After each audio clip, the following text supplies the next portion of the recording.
Hey, so we're back again with the Polyend play, and this time we are going to be talking all about that performance mode right there, because really we've done all the groundwork, like we set up the blocks, we've exported our song, and really this is the last step to really show how this machine shines. Like, you get a lot out of that performance feature. So what this video is going to cover is that performance mode, so all the buttons themselves and that, but also some tips and tricks on how to manage your patterns with the performance mode as well, and how to bring everything together when you're playing live, as well as a little bit of a showcase on how you can set it up so you can record your live sessions and get it out there for the internet. So enough talking, let's get straight into it.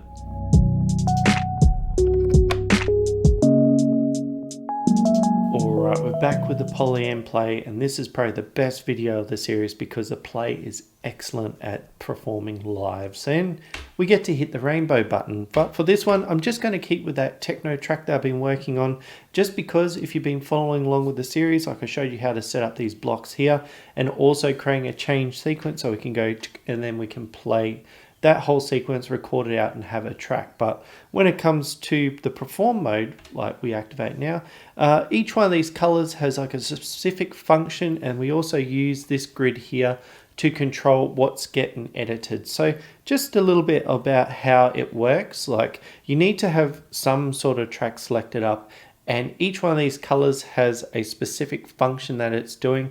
So it's probably going to take a bit of time to understand what each one is, but just playing around and looking up here, like, you can get a sense of what's going on. So I know this one, these are my tunings, so I can like go plus or minus, changing the sample length. This one here is the filter, so we've got low pass on one side and high pass on the other. This is like the live effect, so one side is our overdrive, the other side is our bit depth, and these are some of the arrangement. So this is rearranging our patterns. We also got the repeat functions here, so they're really cool. We have our different delays that we can activate. We have our different reverbs, and probably my favorite is the loop. So this creates a bit of a stutter as well. So how this works in context is whatever's acted in the selected, so these rows here are the ones that are going to be adjusted by the pattern. So if I was to just say put the filter on, say really low, so things as I start selecting them, they will get muted. And we can do some tricks here as well. So if I was to just talk a bit how these buttons work, because there's a few different ways that you can interact with it. Like you saw, I was able to drag my finger across it and it allows you to slide. If you tap it, it's going to stay active, as well as if you hold the function. So as you can see just above the finger, it's lit up.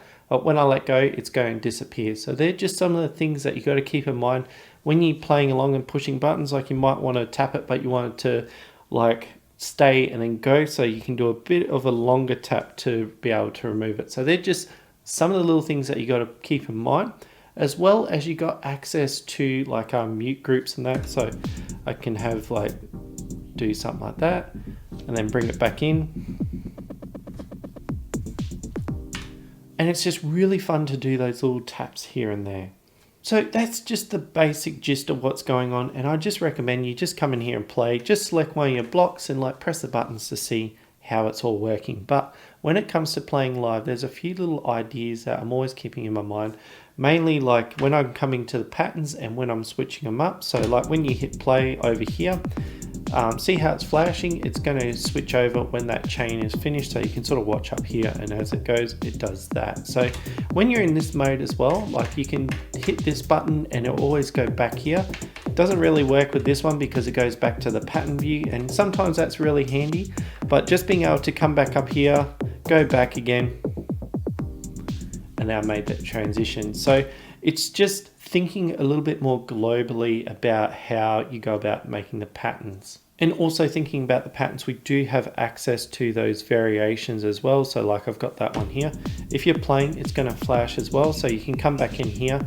But as you can see, the variations sort of cover the button grid as well. So there is a few little techniques where you can have certain channels. Like if I just go back into the pattern mode, because I've only used these channels here, I could have it so the variations live up here, and then I still got access to these buttons down here, so I could do something like that.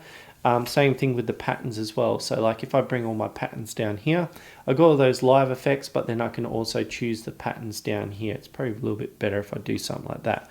So then I've got all my low energy, high energy versions. I can do that and then change the variations in between here. And like just by this by itself, like there's a lot of play time that you got there with all the different variations and playing with the grid. So just a different way of thinking about this button grid, but yeah, variations do cover up a little bit. So usually I try and stick to pattern and then playing live and then thinking about how I'm constructing my groove, because really it's following this same format I did for like doing a low energy version, building up to the high energy version, having that play for a while. We don't want to stay there too long because people get exhausted. So cut it back, having like that break time, and then we start building up again in this next little part here. Sort of like how we set this up like here, how we've got our energy level and then we bring it down, then we come up to like the higher energy version. So usually what I'm thinking of is like I have my low energy versions and I have my high energy version. I'm sort of like doing this zigzag. Like the song can continue on quite a long time. But just with these 4 little blocks, if I was to start thinking about jam, actually I think there's a better way to show this little section. Alright, we're back again and I've got everything set up. I've got some nice plants, I've got some good lighting, I've got a nice camera angle, and the Polyend play is ready to go to perform live. And really this part of the video is just to demonstrate like being able to record yourself, like record videos. Like we do export our music and putting it on a place like Bandcamp or Spotify, like that's getting the sound out. But I think showing off the performance aspect and your skills with the device and showcasing to others is not a bad idea. Like this is part of the fun of these machines, is just being able to jam and show it off. And if you're sharing that with your friends, I think that is a really good tick in the books. But really you don't need a fancy setup. Like I do have fancy stuff here, like I've got a nice light setup and a nice camera. But if you're at the, like say you're near a window, you can get the sunlight coming in.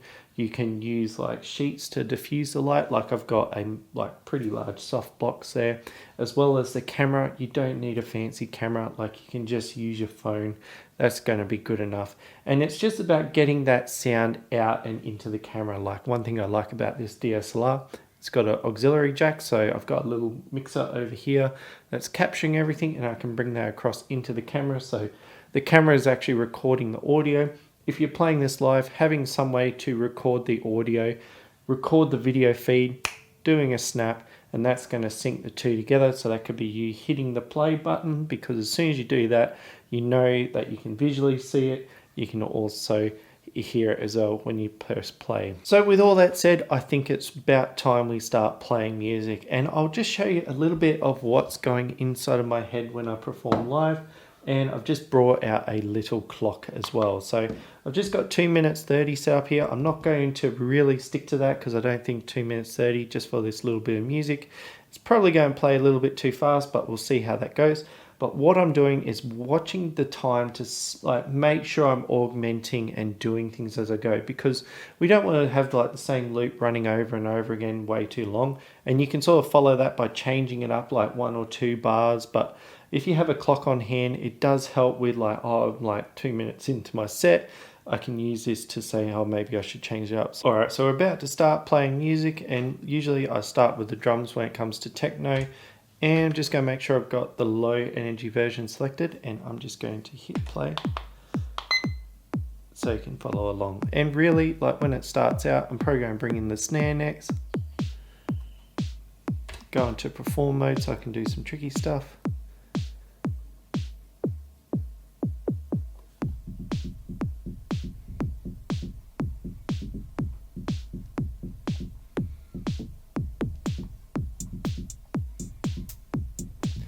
Now I want to go to that high energy version. I just want to get... So now I'm in this mode, I can start playing around, so I can start...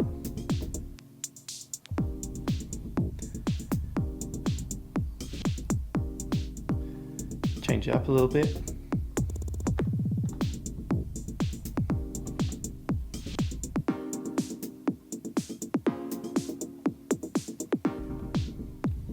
Take out some elements, so I'm starting to bring it back down again. So now I want to get ready to transition to that next.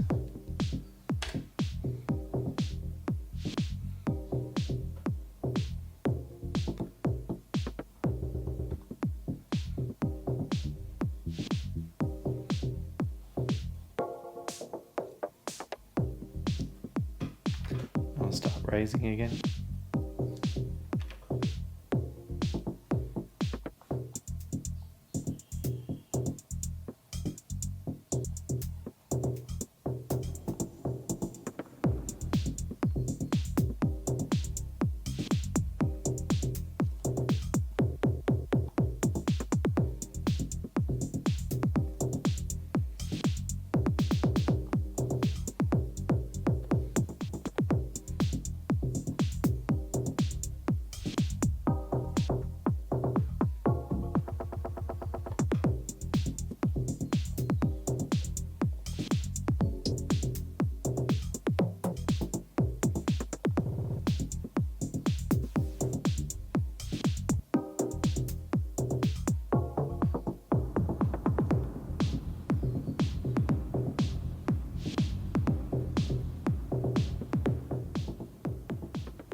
Cool, so I hope that's just given you a little bit of demonstration of how you can use time to start playing with things, because really once you find one of those patterns that you can start jamming with and just using some of these features, it really does suck you in. And I have lost a few hours just like, oh, I made a fancy little loop and I just come in here and just start live jamming with it. So I hope that's given you a little bit of inspiration, because really when you capture content like this and start getting it out and showing people, like, it does get you more along the line of how to use this thing live, and you do get to get a little bit more experience and a little bit more mastery around this machine, because it does have a lot to offer. And I think this is like the final frontier of this machine. It does have a lot to offer, and just a whole bunch of different ways that you can plan your sets, because really, like, I've just set this up to demonstrate like how things can go, but really you can have entire sets just already labeled out here.